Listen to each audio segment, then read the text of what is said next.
Whoops,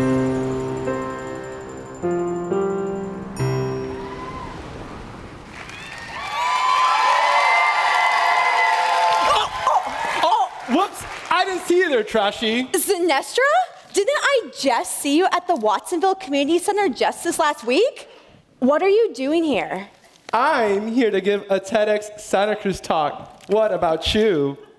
Wait, that's so funny. I'm here for the same exact reason. What? Really? Maybe we should do it together. I mean, I guess we can do it together. Okay. Follow the big red dot. Follow the big red dot. Follow the big red dot. Hello, and welcome to Drag Storytime, TEDx Santa Cruz version. How is everybody doing today?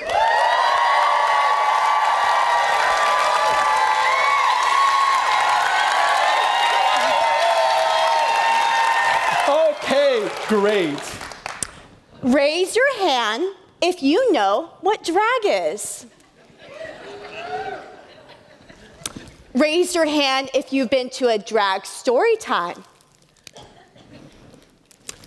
Trashy, I think there's some folks out in the audience that we need to tell what drag is before we begin. So, what is it? Drag is art. It's performance, it's dance, it's singing, it's comedy. Drag is lip syncing. Drag can be whatever or anything you want it to be. Drag is a message. Drag is activism. Drag celebrates creativity through self-expression and tons of costuming and makeup. Drag is not sexually oriented in nature. It is diverse, it is inclusive, and it is a beacon of empowerment.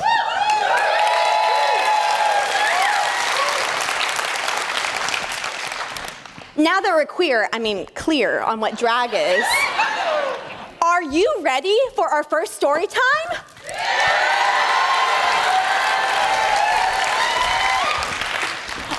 Okay, let's start at our very first story, which starts at the very beginning.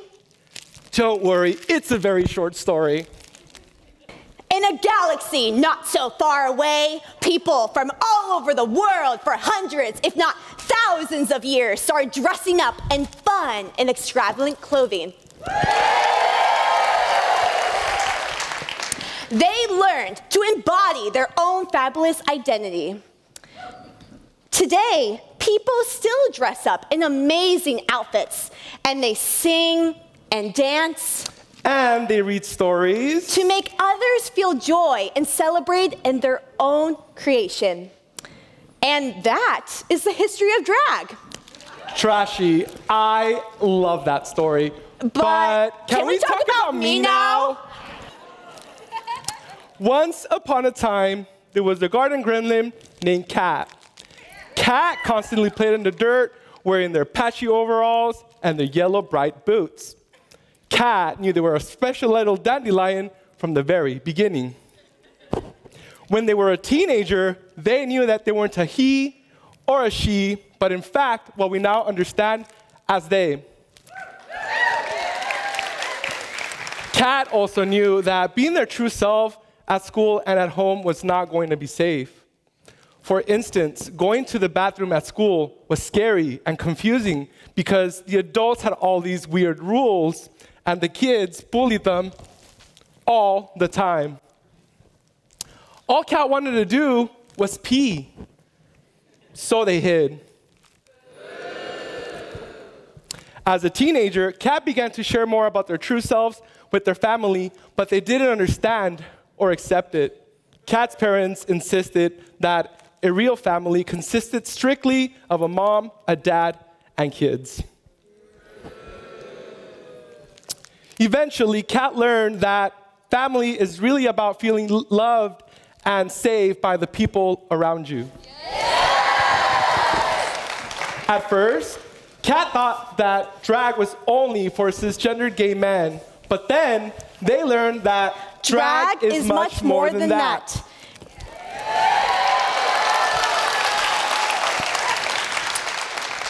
It's about celebrating our own complexities.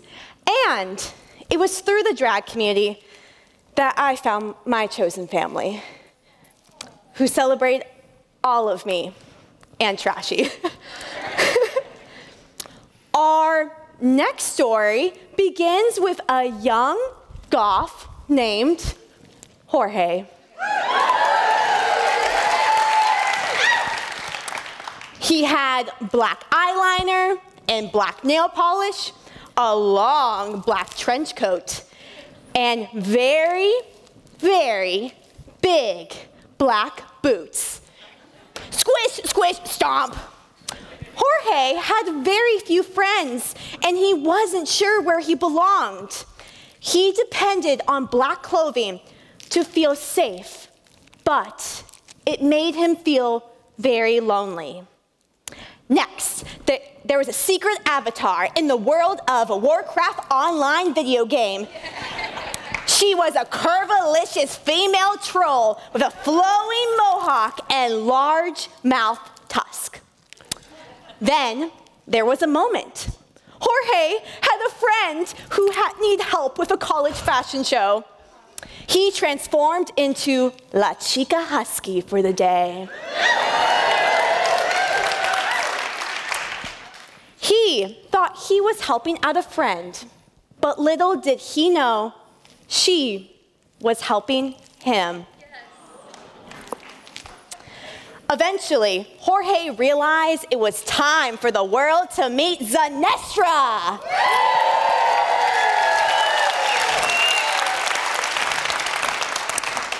And now, Zenestra has so many wonderful clothes and friends. I love that story. Should we move on to the next one? Yes, let's move on. The next story is called The Gays, Girlies, and Theys in the Woods. This story begins with Trashy driving up a long, winding road in the mountains late in the evening. They drove, and they drove, and they drove for what seemed like hundreds of miles. At one point, Trashy began to wonder if they were going in the right direction. And then, without notice, they lost cell phone reception. Trashy began to panic. Here they were, out in the middle of nowhere, in drag, alone. Who knows what could happen? And then, a rare card appeared in the rearview mirror. Trashy recognized Sinistra's car and immediately felt better. You see, Trashy and Sinistra had been booked for a drag bingo event for some camp counselors at a Girl Scout camp. To their delight, these folks way out in the mountains were either queer or very queer-friendly. This not only made Trashy and Sinistra feel safe, but they also felt celebrated. When I see a queen with her big hair and her long nails, I feel safe. But I remember a time when I didn't. Recently, someone made a hateful post about me as Trashy on their Instagram page. I felt like I had a target on my back.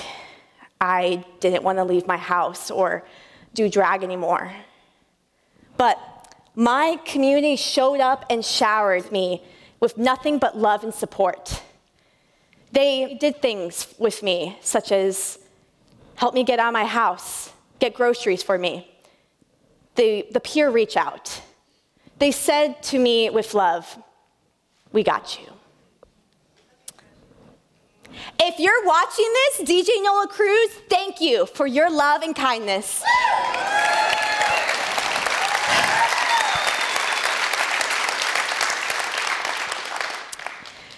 Just seeing someone so shiny and so unapologetically themselves gives me permission to just be me. I didn't think that drag was for me as a non-binary individual, but seeing my first drag king changed that. I realize now to be a drag king is to provide community care.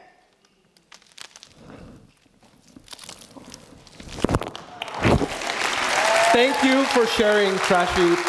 Your experience reflects what many queer drag artists and queer people face regularly.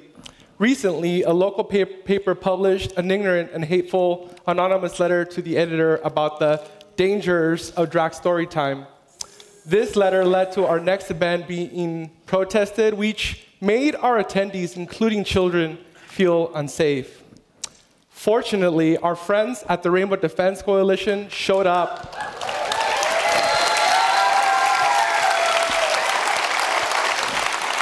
They showed up with their rainbow umbrellas and peacefully protected our attendees by creating a cloak of love outside the building. Labels like groomers and claims that drag poisons our youth are not just wrong, but they're also hurtful because they help spread misinformation that leads to dangerous anti-queer and anti-trans legislation across the country. Exactly.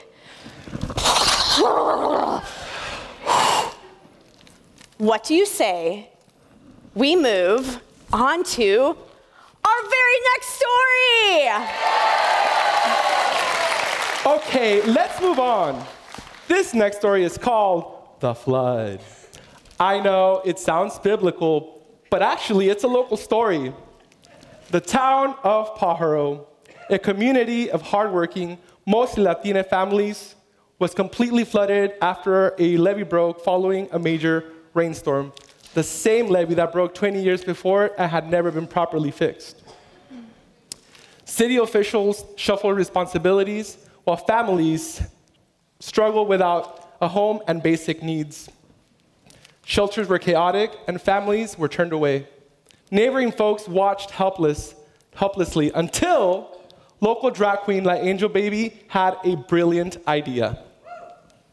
In just 3 days, she rallied drag performers, businesses, and nonprofits for a benefit show. Attendees brought essential items, they danced, and they enjoyed amazing performances.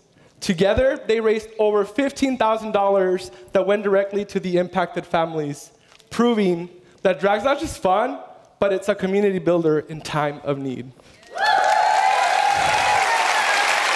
Well, Trashy, when the community is in need, we show up. Heck yes, we do. Drag doesn't just make money, we raise money. Well, Zenestra, we have come to my least favorite part of drag story time. Our very last story! Oh, I have a good one. This last story is from an up-and-coming new author called ChatGPT. ChatGPT? Wait, is that a drag name? Gather around, friends, for a tale of our time. This story is of struggle and resilience in the times of adversity. This story is no fairy tale, but it tells us about a story of the laws that affected our community. Once upon a time in the United States, laws emerged that harmed the queer community. 6 states passed a Don't Say Gay bill, silencing educators on diverse families. 10 states passed a bathroom bill, restricting bathroom use for transgender individuals. 23 states banned transgender athletes from competing based on their gender identity.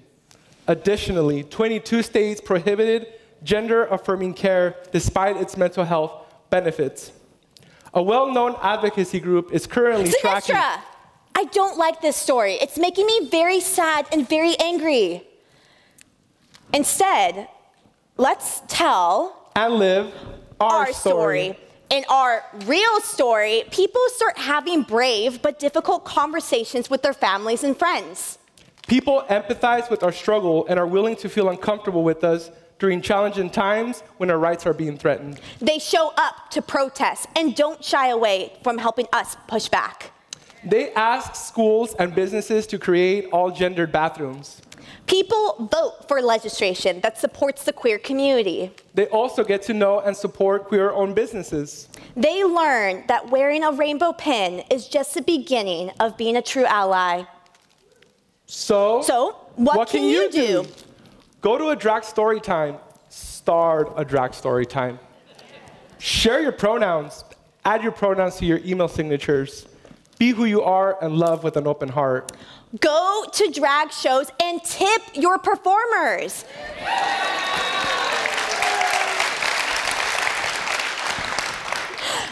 Invite drag artists to curate events at your business. Ask them what you can do to help make this space safe and inclusive for everybody.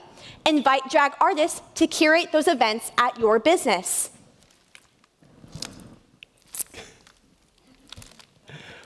Attend workshops where you can learn more about LGBTQI+ issues and how you can help make all spaces feel safe and inclusive for everybody. Reminder that queer events are a haven for queer people and their allies. Openly challenge misinformation. If you're a business or a nonprofit, sustain queer events despite complaints from patrons with objections to queer entertainment. And donate to organizations that provide good work for the queer community. And most importantly, remember that joy is essential. And now it's time for a dance party!